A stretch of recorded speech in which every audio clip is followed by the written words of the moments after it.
Hello दोस्तों, नमस्कार। Study on YouTube channel पर आप सबका स्वागत है। और मैं हूं आर डी प्रजापत, आपके लिए लेकर आया हूं आज 13 मई 2020 के करंट अफेयर्स। तो तैयार हो जाइए पेन और कॉपी लेकर के आज के करंट अफेयर्स नोट करने के लिए। दोस्तों, आज के करंट अफेयर्स की पीडीएफ आप हमारे टेलीग्राम चैनल से डाउनलोड कर सकते हैं, जिसकी लिंक वीडियो के डिस्क्रिप्शन में आपको मिल जाएंगी। दोस्तों, वीडियो शुरू करने से पहले मैं आपको कहूँगा कि प्लीज़ अगर आपको ये वीडियो पसंद आए तो प्लीज़ लाइक करना और अपने दोस्तों के साथ शेयर करना और चैनल को सब्सक्राइब करना बिल्कुल मत भूलना। तो दोस्तों, शुरू करते हैं आज के करंट अफेयर्स में। पहला प्रश्न। दोस्तों, आज का पहला प्रश्न है कि हाल ही में अंतर्राष्ट्रीय नर्स दिवस कब मनाया गया है। ऑप्शन से दोस्तों 12 मई, 10 मई, 11 मई या इनमें से कोई नहीं। तो दोस्तों, हाल ही में इंटरनेशनल नर्स डे मनाया गया है और ये मनाया गया है 12 मई को। तो चलिए आज के इस क्वेश्चन की जान लेते हैं डिटेल्स। अंतर्राष्ट्रीय नर्स दिवस हर वर्ष 12 मई को मनाया जाता है। 12 मई 1974 को अंतर्राष्ट्रीय नर्स दिवस के रूप में घोषित किया गया था, क्योंकि इस तिथि को आधुनिक नर्स की संस्थापक फ्लोरेंस नाइटिंगेल का जन्म हुआ था। दोस्तों, यही है फ्लोरेंस नाइटिंगेल, जिन्होंने आधुनिक जो नर्स है उनकी तकनीक को इन्होंने विकसित किया था। इस दिन अंतर्राष्ट्रीय नर्स परिषद द्वारा नर्सिंग किट बांटे जाते हैं और इस बार की जो थीम थी नर्स डे की, वो थी a voice to lead nursing the world to health. दोस्तों, हाल ही में आपको पता होगा कि WHO ने वर्ष 2020 को नर्स और मिडवाइफ के अंतर्राष्ट्रीय वर्ष के रूप में नामित किया है। और वो इसलिए किया है क्योंकि कोविड 19 की जो महामारी चल रही है और इसको लड़ने में जो सबसे बड़ा योगदान है वो नर्सिंग स्टाफ का रहा है। और इसी कारण से WHO ने वर्ष 2020 को नर्स और मिडवाइफ के अंतर्राष्ट्रीय वर्ष के रूप में नामित किया है। हमारा अगला सवाल है दोस्तों, कोरोना वायरस के लगातार फैलते संक्रमण के खतरे को देखते हुए किस शहर में सामान के होम डिलीवरी पर डिजिटल पेमेंट को अनिवार्य कर दिया है। ऑप्शन से दोस्तों अहमदाबाद, मुंबई, जयपुर या इनमें से कोई नहीं। तो दोस्तों, हाल ही में अहमदाबाद शहर में जो करेंसी जो होता है, कैश ऑन डिलीवरी वाली जो बात होती है उसको बंद कर दिया गया है और केवल डिजिटल पेमेंट को ही अनिवार्य कर दिया गया है। आइए इसकी डिटेल्स जान लेते हैं। अहमदाबाद देश के दूसरे सबसे ज़्यादा कोरोना प्रभावित शहर अहमदाबाद में करेंसी नोटों के जरिए संक्रमण फैलने से रोकने के लिए डिलीवरी की जा रही सामानों का पेमेंट डिजिटल करना अनिवार्य किया है और ये नियम 15 मई 2020 से लागू हो जाएगा। देश में इस तरह से करने वाला अहमदाबाद पहला ऐसा शहर बन जाएगा। दोस्तों, अहमदाबाद की बात करते हैं तो अहमदाबाद गुजरात का एक शहर है। तो गुजरात की बात कर लेते हैं। स्थापना 1 मई 1960 में हुई है। दोस्तों, महाराष्ट्र की स्थापना भी 1 मई 1960 को ही हुई है। गुजरात की जो राजधानी है वो है गांधीनगर। मुख्यमंत्री विजय रूपाणी, राज्यपाल आचार्य देवव्रत है और गुजरात का सबसे बड़ा शहर भी अहमदाबाद ही है। गुजरात में लोकसभा की सीटें 26 है, राज्यसभा की सीटें 11 है, विधानसभा की सीटें 182 है। चलते हैं हमारे अगले क्वेश्चन की ओर। दोस्तों, हमारा अगला क्वेश्चन है, हाल ही में मध्य प्रदेश सरकार ने कारखानों में काम करने की जो अवधि है 8 घंटे से बढ़ाकर कितना कर दिया है। ऑप्शन से 12 घंटे, 10 घंटे, 9 घंटे, इनमें से कोई नहीं। तो दोस्तों, हाल ही में जो MP सरकार है इन्होंने 8 घंटे की बजाय 12 घंटे कर दिया है कारखानों में काम करने का टाइम। तो देख लेते हैं इसकी डिटेल्स क्या है। 12 घंटे इन्होंने कार्य जो है बढ़ा दिया। 12 घंटे तक कार्य करने की जो अवधि है वो इन्होंने परिवर्तित की, मतलब 8 घंटे से 12 घंटे कर दिया है। तो कोरोना वायरस के कारण ठप पड़े जो भी उद्योग और कारखाने हैं, अब उनको पटरी पर लाने के लिए MP सरकार ने फैसला लिया है कि कारखानों में 8 घंटे की जगह कितना काम किया जाएगा दोस्तों, 12 घंटे काम किया जाएगा। MP सरकार ने हाल ही में कुछ श्रम कानूनों में भी बदलाव किया है ताकि अर्थव्यवस्था को पटरी पर लाया जा सके। कुछ इस तरह के बदलाव ये यहाँ पर नोट करने योग्य है दोस्तों, जैसे कि जहाँ रजिस्ट्रेशन उद्योग जो होता है उसके पंजीयन करने के लिए 1 महीने तक का समय लगता था, उसको 1 दिन में समेट दिया गया है दोस्तों। और कारखानों में जो ओवर टाइम की मंजूरी है वो 72 घंटे तक कर दी है। रिटर्न फाइल जो भरने के लिए जो कागजात होते हैं वो स्व प्रमाणन की मंजूरी मिल गई है। फैक्ट्री निरीक्षण के लिए जो इंस्पेक्टर आते हैं वो 3 माह के लिए नहीं आएंगे, इस तरह की भी मुक्ति मिल चुकी है। मध्य प्रदेश सरकार की बात कर रहे हैं तो यहाँ मध्य प्रदेश राज्य की बात कर रहे हैं तो राजधानी भोपाल है, मुख्यमंत्री शिवराज सिंह चौहान है, राज्यपाल लालजी टंडन। लोकसभा में जो सीटें हैं 29, राज्यसभा में 11 और विधानसभा सीटें 230 है। हमारा अगला सवाल है दोस्तों, हाल ही में WHO तथा संयुक्त राष्ट्र की जो पोस्टल एजेंसी है उसके द्वारा किस रोग के उन्मूलन की वर्षगांठ पर स्मारक डाक टिकट जारी किया गया है? तो दोस्तों ऑप्शन है चेचक, पीलिया, ट्यूबरक्लोसिस या इनमें से कोई नहीं। तो दोस्तों जो WHO ने जो टिकट उसकी जो पोस्टल एजेंसी है उसने जो है चेचक के 40वें उन्मूलन वर्षगांठ पर स्मारक डाक टिकट जारी किया है। आइए इसकी डिटेल्स जान लेते हैं। हाल ही में 8 मई 2020 को चेचक उन्मूलन की 40वीं वर्षगांठ पर WHO तथा संयुक्त राष्ट्र की जो पोस्टल एजेंसी है उसके द्वारा स्मारक डाक टिकट जारी किया गया है।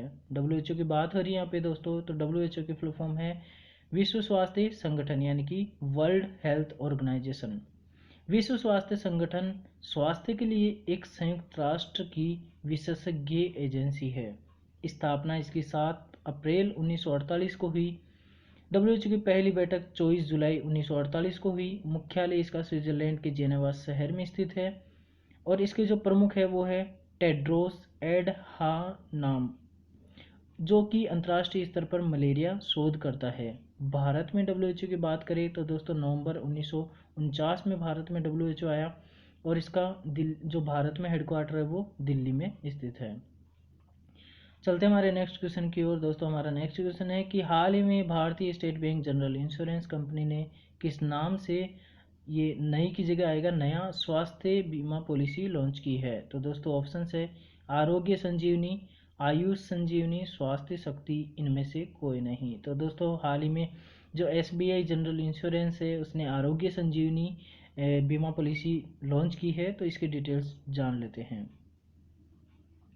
भारत में 50% से भी कम लोग जो होते हैं बीमा करवाते हैं और इस समय कोरोना की जो महामारी चल रही है, बीमा स्वास्थ्य जो बीमा है उसका महत्व और भी ज़्यादा बढ़ जाता है। इसी को देखते हुए बीमा क्षेत्र के नियामक insurance regulatory development authority of India यानी कि IRDA ने नई स्टैंडर्ड हेल्थ कवर पॉलिसी आरोग्य संजीवनी स्वास्थ्य बीमा पॉलिसी की तरफ ध्यान खींचा है और इसी को देखते हुए SBI जनरल इंश्योरेंस ने यह आरोग्य संजीवनी स्वास्थ्य बीमा पॉलिसी लॉन्च की है।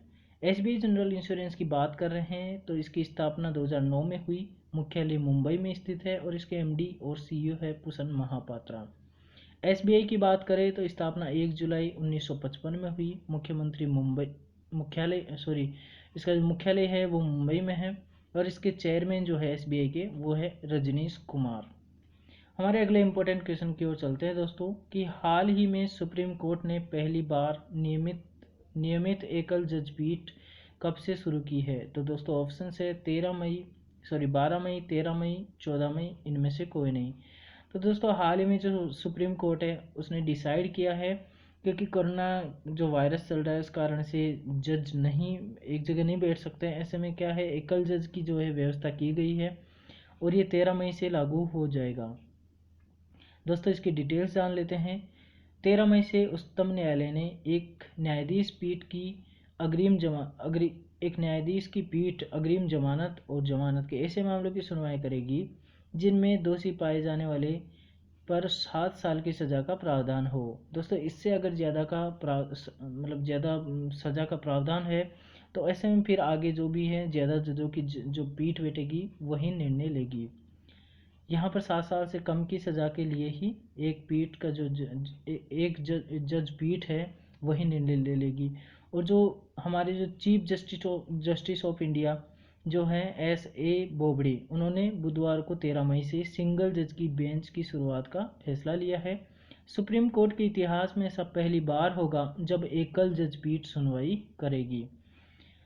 दोस्तों आपको पता हो या आपने कहीं पढ़ी हो तो ऐसी एक इम्पोर्टेंट बात भी आती है एकल जज से रिलेटेड। कहा जाता है कि 1970 के दशक में छुट्टियों के समय ही जरूरी मामलों में अंतरिम आदेश के लिए सिंगल जज यानी एकल जज की बेंच बैठती थी केवल छुट्टियों में, गर्मियों की छुट्टियों में, और बाद में 2 या 3 जजों की बेंच नियमित सुनवाई करती थी। और जो दोस्तों इसी से रिलेटेड एक फैक्ट भी है कि 24 जून 1975 को सुप्रीम कोर्ट में जस्टिस कृष्ण अय्यर ने भी इंदिरा गांधी मामले में इस तरह का फैसला दिया था और अयोग्यता पर इस्लामाबाद हाई कोर्ट के फैसले पर रोक लगा दी थी, जिसके बाद पूरे देश में इमरजेंसी लग गई थी।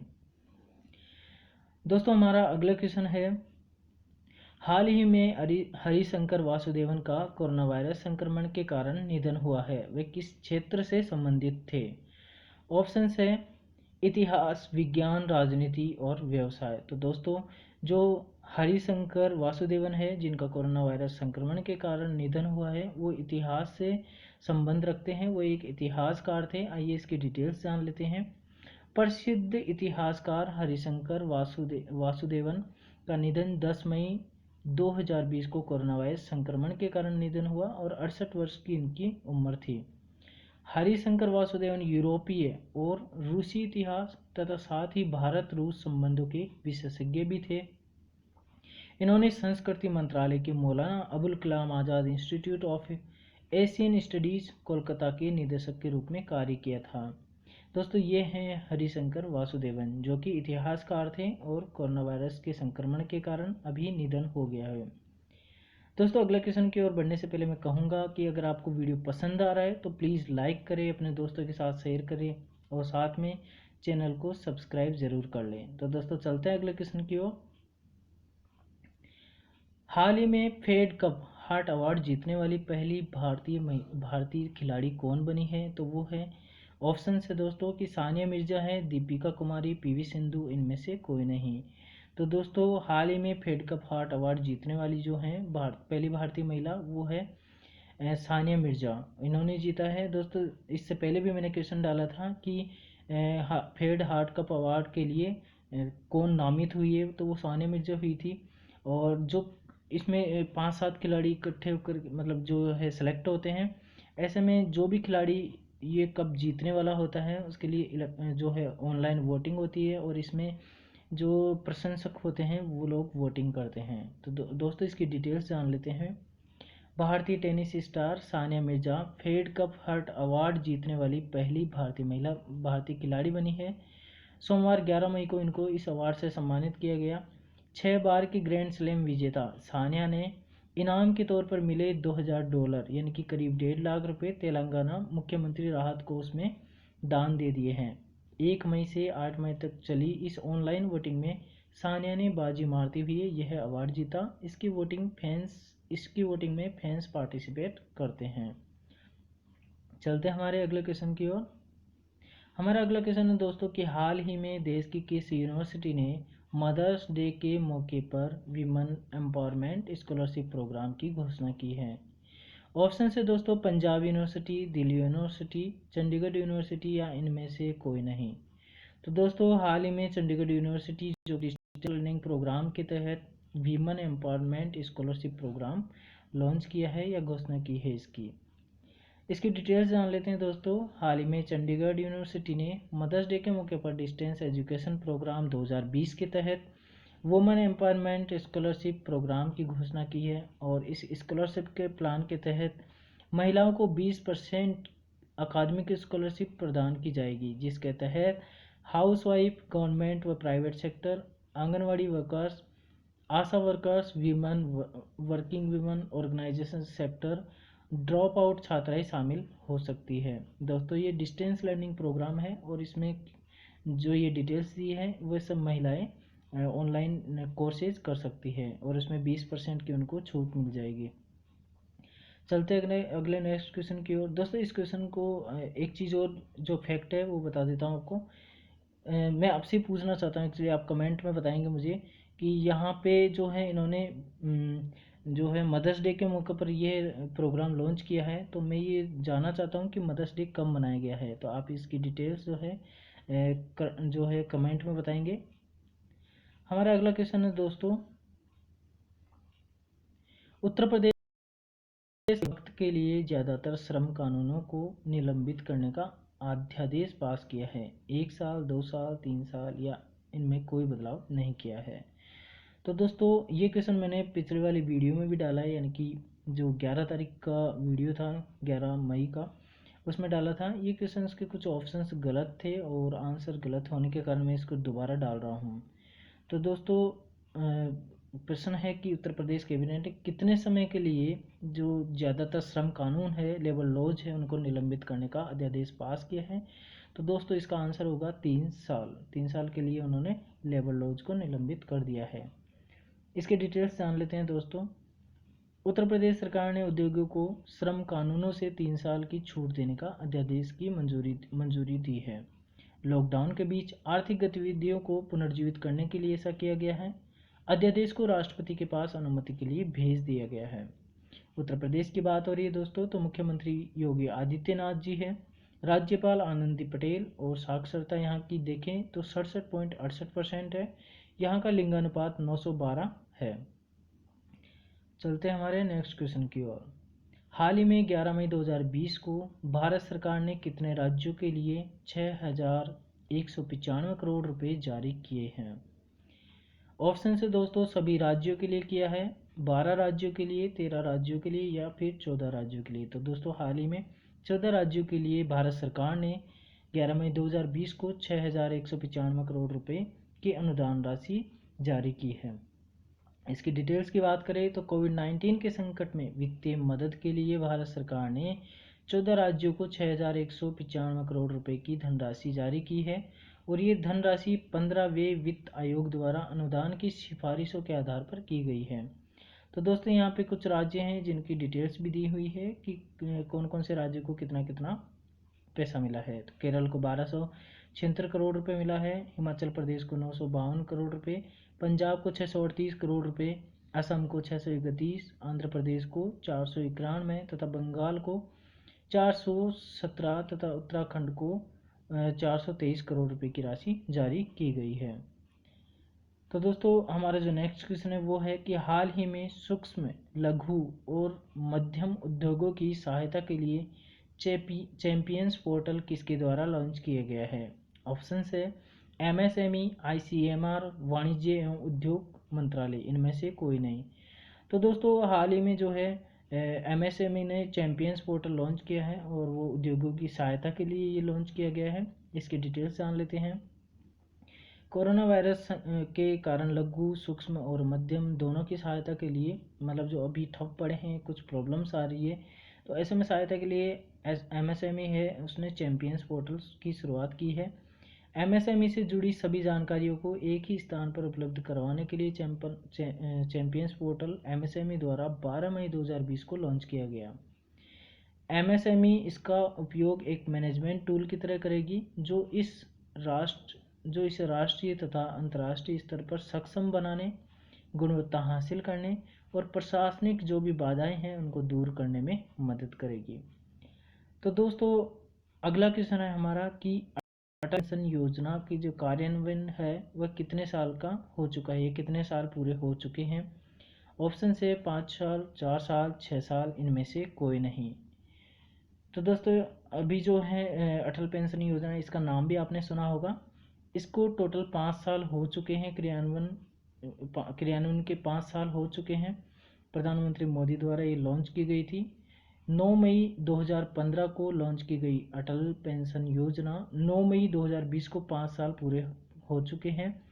9 मई 2020 तक इस योजना के तहत 2,23,54,028 नामांकन हो चुके हैं। ये योजना बुढ़ापे में आय सुरक्षा प्रदान करने के लिए शुरू की गई थी। इसे प्रधानमंत्री नरेंद्र मोदी द्वारा लॉन्च किया गया था। तो दोस्तों ये थे आज के करंट अफेयर्स जो हैं, और ये सब करंट अफेयर्स तो पूरे हो गए हैं। आशा करता हूँ कि आप सबको ये पसंद आए होंगे, और अगर आपको कुछ और भी इसमें देखना है तो आप दोबारा से इस वीडियो को देख सकते हैं। आपको कुछ डाउट लगता है तो आप हमें कमेंट करके ज़रूर बताएंगे, और वीडियो को लाइक करना बिल्कुल ना भूलें, हमारे चैनल को सब्सक्राइब करें। और आशा करता हूँ कि मैं सही कर रहा हूँ, लेकिन फिर भी आप अपने सजेशंस कमेंट बॉक्स में ज़रूर डालें। ठीक है दोस्तों, धन्यवाद।